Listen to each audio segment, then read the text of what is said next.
Hello, good morning, जोहार। मैं राजू और आप देख रहे हैं 24 झारखंड न्यूज। चलिए जानते हैं झारखंड की आज की 25 मुख्य बड़ी खबरों को।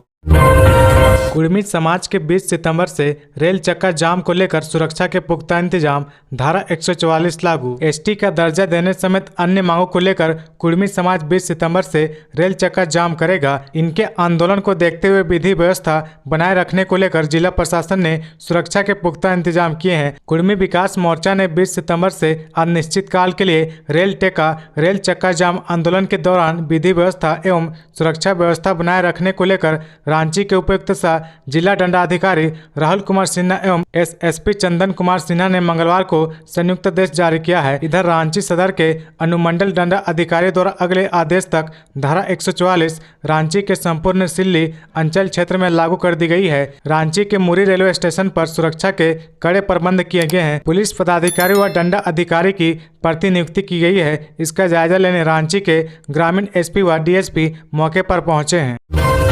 झारखंड कैडर के आईपीएस कुलदीप द्विवेदी बनाए गए सीबीआई के डीआईजी। झारखंड कैडर के 2005 बैच के आईपीएस कुलदीप द्विवेदी को सीबीआई का डीआईजी नियुक्त किया गया है। कुलदीप द्विवेदी वर्तमान में भारत तिब्बत सीमा पुलिस आईटीबीपी के उप डीआईजी के पद पर हैं। केंद्रीय गृह मंत्रालय के द्वारा जारी आदेश में कहा गया कि कार्मिक मंत्रालय ने 17 जनवरी 2026 को समाप्त होने वाली 5 साल की अवधि के लिए कुलदीप द्विवेदी को उनके पद डीआईजी आईटीबीपी से डीआईजी सीबीआई के पद पर अधिकृत किया गया है।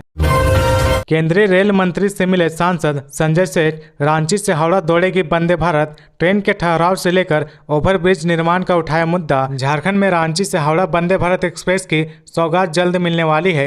रेलवे तैयारी में लगा है, हालांकि अब तक तारीख का ऐलान नहीं हुआ है। सांसद संजय सेठ ने सोमवार को केंद्रीय रेल मंत्री अश्विनी वैष्णव से मुलाकात की, जिसमें उन्होंने जल्द ही परिचालन शुरू होने की बात कही है। सांसद ने रांची लोकसभा क्षेत्र में रेल यात्री सुविधा विस्तार के लिए पूर्व में दिए गए आग्रह पत्र से अवगत कराया। मुरी मैक्लुस्कीगंज और टाटीसिलवे में ट्रेनों का ठहराव का मुद्दा उठाया। सांसद संजय सेठ ने रेल मंत्री को झारखंड आने का न्योता दिया। चूटिया में ओवरब्रिज निर्माण का मुद्दा भी सांसद ने उठाया। केंद्रीय रेल मंत्री संजय सेठ को बताया कि रांची हावड़ा वंदे भारत एक्सप्रेस की सौगात जल्द मिलेगी। खुद माननीय प्रधानमंत्री इसे हरी झंडी दिखाकर शुभारंभ करेंगे। सांसद ने केंद्रीय रेल मंत्री से आग्रह किया कि रांची आकर यहां पर चल रही रेल परियोजनाओं की एक समीक्षा बैठक किया जाए, ताकि यहां रेलवे के कार्यों को और भी गति प्रदान हो सके।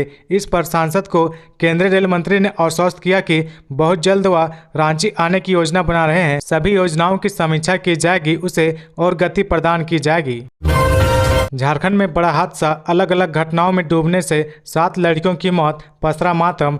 झारखंड में अलग अलग घटनाओं में जलाशयों में नहाने के दौरान कम से कम 7 लड़कियां डूब गई। पुलिस ने मंगलवार को यह जानकारी दी है। एक वरिष्ठ पुलिस अधिकारी ने बताया कि गिरिडीह जिले के पचम्बा थाना क्षेत्र में मंगलवार सुबह एक तालाब में नहाते समय 4 लड़कियां डूब गई तथा उसके साथ मौजूद एक लड़की को बचा लिया गया। गिरिडीह के पुलिस अधीक्षक दीपक शर्मा ने कहा कि 15 साल से कम उम्र की 5 लड़कियां कर्मा पूजा की रस्म से पहले स्नान करने के लिए तालाब गई हुई थी। वे गहरे पानी में चले गई और उनमें से 4 डूब गए, जबकि एक को बचा लिया गया। गिरिडीह के उपायुक्त नमन प्रियस लाकड़ा ने कहा कि शवों को पोस्टमार्टम के लिए भेजा जाएगा और आपदा प्रबंधन विभाग द्वारा मृतकों के परिजनों को 4-4 लाख रुपए का मुआवजा दिया जाएगा। पुलिस ने बताया कि एक अन्य घटना में साहिबगंज जिले में नदी में नहाते समय 3 लड़कियां डूब गई। बरहेट थाना प्रभारी गौरव कुमार ने बताया कि घटना बरहेट थाना क्षेत्र के खेरवा गांव में सोमवार दोपहर को हुई, जब 3 लड़कियां नहाने के लिए गुमानी नदी में उतरी, लेकिन गहरे पानी में चली गई और डूब गई। आगे बढ़ने से पहले अगर अभी तक आपने इस चैनल को सब्सक्राइब नहीं किया तो प्लीज सब्सक्राइब कर ले, जिससे आपको झारखंड की हर छोटी से बड़ी खबर की अपडेट आप तक पहुंचता रहे।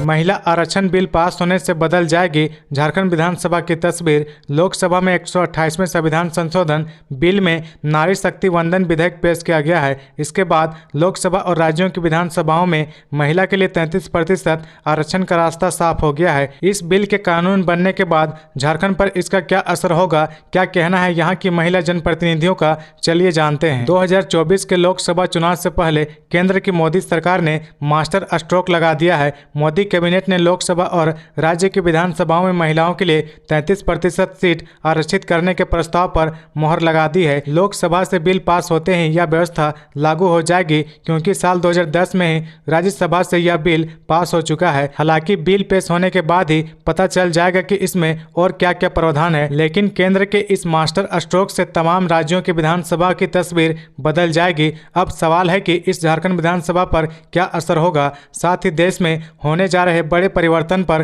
क्रेडिट लेने की भी होड़ मची हुई है।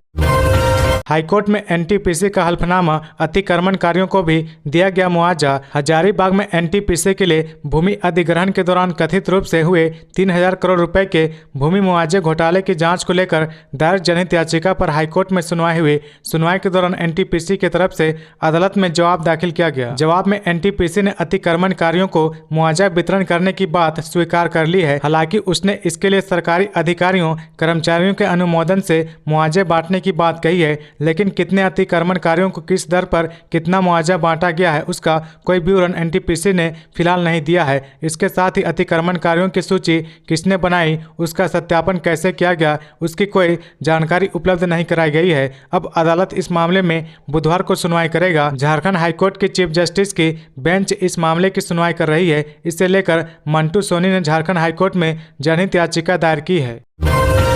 झारखंड में अगले 3 दिनों तक भारी बारिश, मौसम विभाग ने जारी किया मूसलाधार बारिश का अलर्ट। झारखंड में अगले 3 दिनों तक मौसम खराब रहेगा। मौसम विभाग का कहना है कि उत्तर पश्चिम बंगाल की खाड़ी एवं उसके आसपास के इलाके में निम्न दबाव का क्षेत्र विकसित हुआ है। इसके कारण सुबह में 19 सितंबर से 22 सितंबर तक तेज बारिश के लिए परिस्थितियां अनुकूल है। यही कारण है कि मौसम विभाग ने इस दौरान झारखंड के विभिन्न हिस्सों में बुधवार से अगले 3 दिनों तक जोरदार बारिश की चेतावनी जारी की है। इससे सूबे में 19 सितंबर से 22 सितंबर तक तेज बारिश के लिए परिस्थितियां अनुकूल है। यही कारण है कि मौसम विभाग ने इस दौरान झारखंड के विभिन्न हिस्सों में बुधवार से अगले 3 दिनों तक जोरदार बारिश की चेतावनी जारी की है। इस दौरान कुछ जगहों पर भारी से ज्यादा भारी बारिश हो सकती है। रांची मौसम विज्ञान केंद्र के प्रभारी अभिषेक आनंद ने मंगलवार को बताया कि बंगाल की खाड़ी पर निम्न दबाव का क्षेत्र बनने के कारण झारखंड के अधिकांश हिस्सों में जोरदार बारिश होगी। मौसम विभाग ने झारखंड के दक्षिणी, मध्य और पश्चिमी हिस्सों में 22 सितंबर तक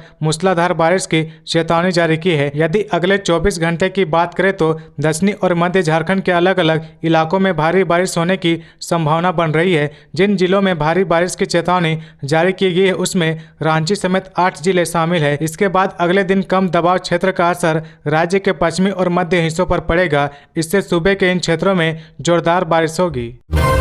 सरकारी योजना का लाभ दिलाने के नाम पर महिला से सामूहिक दुष्कर्म, डरा धमका कर लगातार कर रहे थे दुष्कर्म। चतरा जिला में मानवता को शर्मसार करने वाली खबर सामने आई है, जहां योजना का लाभ दिलाने के नाम पर जिला परिषद के 3 कर्मियों ने एक महिला के साथ सामूहिक दुष्कर्म किया। महिला ने सदर थाने में तीनों कर्मियों के खिलाफ मामला दर्ज कराया है। पुलिस ने तीनों कर्मियों को गिरफ्तार कर लिया है। महिला ने दर्ज प्राथमिकी में कहा कि सिमरिया में दुकान दिलाने के लिए जिला परिषद ने निविदा निकाल गया था। जानकारी के लिए वह जिला परिषद कार्यालय चतरा आई थी। कार्यालय में महिला की मुलाकात जिला परिषद नाजिर मोहम्मद मेराज व कर्मी सौरभ कुमार से हुई। महिला ने बताया कि इस दौरान उन्होंने मेरा मोबाइल नंबर ले लिया। 13 अगस्त को मोहम्मद मेराज ने फोन कर मुझे चतरा ब्लॉक के पास बुलाया और आधार कार्ड जमा करने के नाम पर एक रूम में ले गया। वहां पहले से मयूरहंड ब्लॉक के नजीर निरंजन पांडे मौजूद थे। महिला ने बताया कि दोनों ने उनके साथ सामूहिक दुष्कर्म किया, साथ ही धमकी दी कि किसी को बताए तो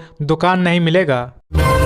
जेएमएम का भाजपा पर निशाना, अडानी ने क्यों खाया पैसा, सुप्रियो भट्टाचार्य बोले हेमंत सोरेन पर लगा आरोप बेबुनियाद, जांच अडानी की मुद्रा पोर्ट की होनी चाहिए। भाजपा के राष्ट्रीय प्रवक्ता डॉक्टर सैयद जफर इस्लाम ने प्रेस कॉन्फ्रेंस में हेमंत सोरेन पर जमीन घोटाले का गंभीर आरोप लगाया था। सोमवार को इन आरोपों को झारखंड मुक्ति मोर्चा के महासचिव और प्रवक्ता सुप्रियो भट्टाचार्य ने न सिर्फ बचाव किया बल्कि भाजपा पर जमकर निशाना साधा। उन्होंने अपने संबोधन में कहा, अगर हम सवाल पूछते हैं कि गुजरात पावर कॉरपोरेशन का पैसा अडानी ने क्यों खाया, जो गुजरात सरकार ही कहती है, तो वह हमसे सवाल करने लगते हैं। सुप्रियो भट्टाचार्य ने कहा, राज्य बनने के बाद से ही हेमंत सोरेन परिवार को जमीन घोटाले मामले में फंसाने की कोशिश की जा रही है। जो मामला कल उठाया गया वह साल 2002 में सबसे पहले तत्कालीन प्रदेश अध्यक्ष भाजपा दुखा भगत के समय भी आया था। रघुवर जी ने जो दस्तावेज पुलिंदा दिखाया, एसआईटी का गठन किया, हर 3 महीने में एक बार प्रेस कॉन्फ्रेंस किया जाता है,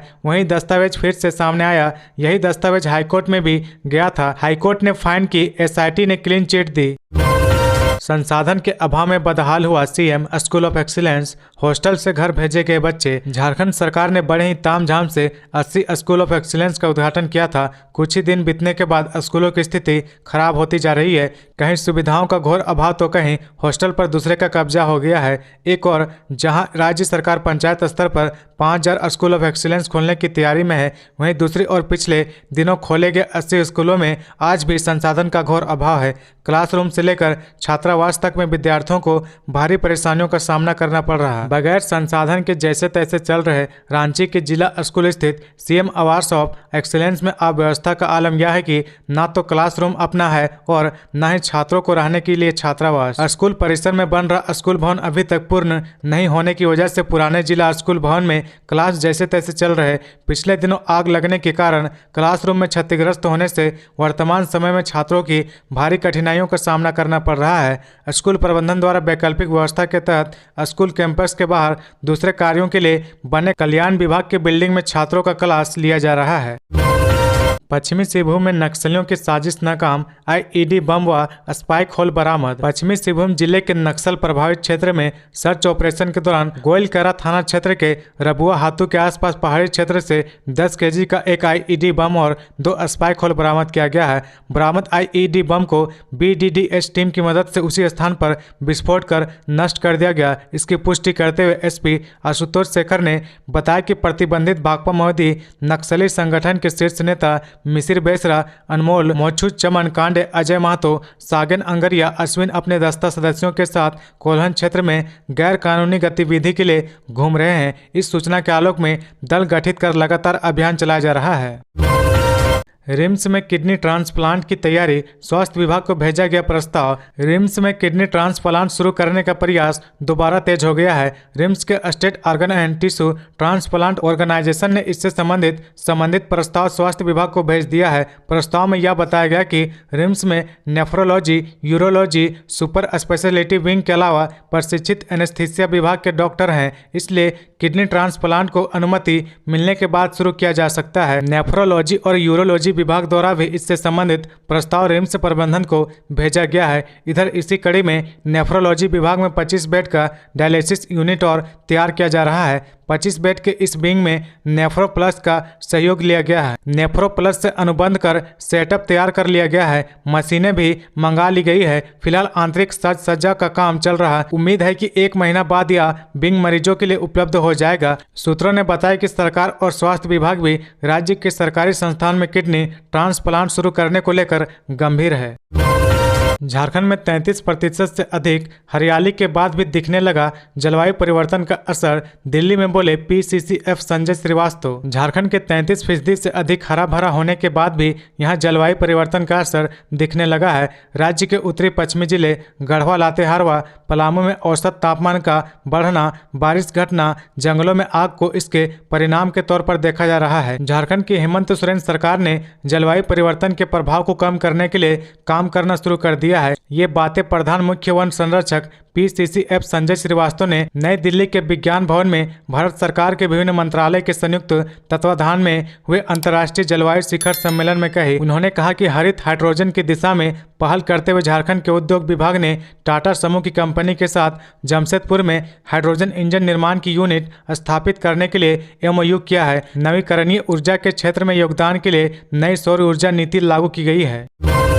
झामुमो ने बीजेपी के आरोपों का दिया जवाब, कहा सीएम की सारी जानकारी पब्लिक डोमेन में छवि खराब करने की हो रही कोशिश। झारखंड मुक्ति मोर्चा के महासचिव सह प्रवक्ता विनोद कुमार पांडे भाजपा के आरोपों पर पलटवार करते हुए कहा कि मुख्यमंत्री हेमंत सोरेन की जो भी संपत्ति है वो पब्लिक डोमेन में है। मुख्यमंत्री हेमंत सोरेन ने चुनाव आयोग, इनकम टैक्स सहित अन्य केंद्रीय जांच एजेंसियों को अपनी ओर से पूरे परिवार की संपत्ति का पूरा विवरण उपलब्ध करा रखा है। उन्होंने कहा कि बार बार मुख्यमंत्री हेमंत सोरेन और उनके परिवार की संपत्ति के संदर्भ में तथ्यहीन आरोप लगाकर भाजपा राज्य के आदिवासी मुख्यमंत्री की छवि खराब करने का षड्यंत्र रच रही है। झामुमो नेता ने कहा, सियासी मैदान में बुरी तरह से प्रशस्त हो चुकी भाजपा राज्य में गठबंधन की सरकार बनने के अगले दिन से ही आदिवासी मुख्यमंत्री और उनके परिवार को बदनाम करने का स्वांग रच रही है। भाजपा का उद्देश्य राज्य के विकास के लिए दिन रात काम कर रही हेमंत सोरेन सरकार के खिलाफ धारणा बनाकर सत्ता हथियाना है। श्री पांडे ने कहा कि हेमंत देश के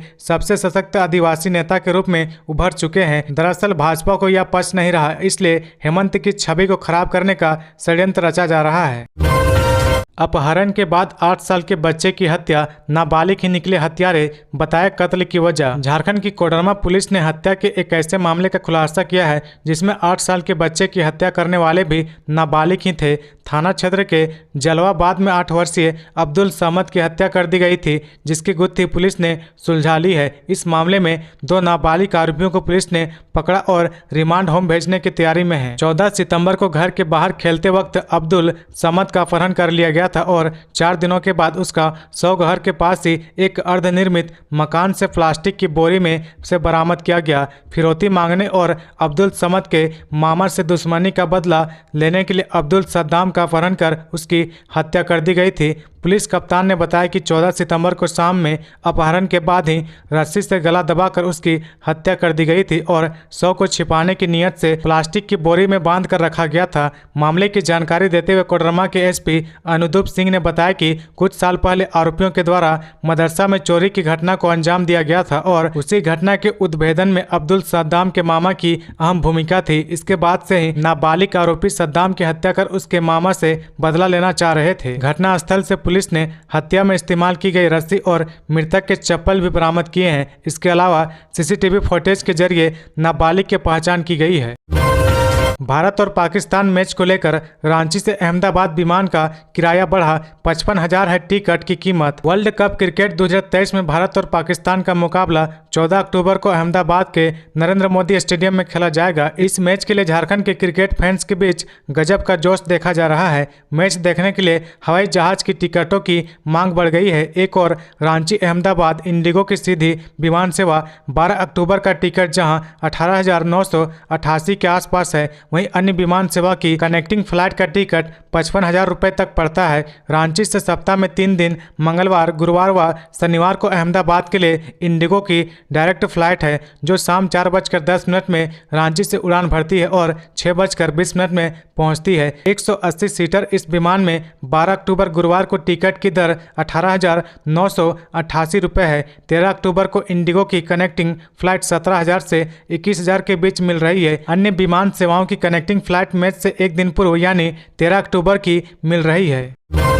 7 दिनों का होगा माओवादियों का स्थापना दिवस। गिरिडीह और बोकारो में माओवादियों ने की पोस्टरबाजी, मौजूदगी का कराया एहसास। भाकपा माओवादी अपना 19वां स्थापना दिवस मनाने जा रही है। उनका यह स्थापना दिवस कार्यक्रम 7 दिनों का होगा। यह 21 सितंबर से शुरू हो रहा है तो 27 सितंबर तक चलेगा। इस बीच भाकपा माओवादियों ने बोकारो और गिरिडीह जिले के कई इलाकों में पोस्टरबाजी की। पोस्टरबाजी कर माओवादियों ने इलाके में अपनी उपस्थिति दर्ज कराने की कोशिश की है। भाकपा माओवादियों ने गिरिडीह जिले के मधुबन मोड़ और पालगंज इलाके में पोस्टरबाजी की है। इन्हीं इलाकों में पर्चा भी छोड़ा है। वहीं बोकारो जिले की बात करें तो ललपनिया बाजार में अलग अलग दुकानों पर भाकपा माओवादियों ने पोस्टर चिपकाया है। हर पोस्टर में अलग अलग स्लोगन लिखी थी। पोस्टर में भाकपा माओवादियों ने तमाम वीर शहीदों को सत सत नमन तो दूसरे में विश्व के सर्वहरा क्रांति के नेताओं को लाल सलाम तो अन्य में हर प्रकार के संशोधनवाद मुर्दाबाद, मौजूदा फांसीवादी स्वेच्छाचारी व्यवस्था को खत्म कर जनवादी व्यवस्था को लागू करो, भारत की कम्युनिस्ट पार्टी जिंदाबाद लिखे हुए हैं। तो ये थी आज की झारखंड की टॉप बड़ी खबरें। इसी तरह झारखंड की हर छोटी सी बड़ी खबर देखने के लिए आप हमारे चैनल 24 झारखंड न्यूज को सब्सक्राइब करके बेल आइकन प्रेस कर ले, जिससे आपको झारखंड की हर छोटी सी बड़ी खबर की अपडेट आप तक पहुंचता रहे। तो आज के लिए बस इतना ही। हमें दीजिए इजाजत, फिर मिलते हैं नेक्स्ट न्यूज में।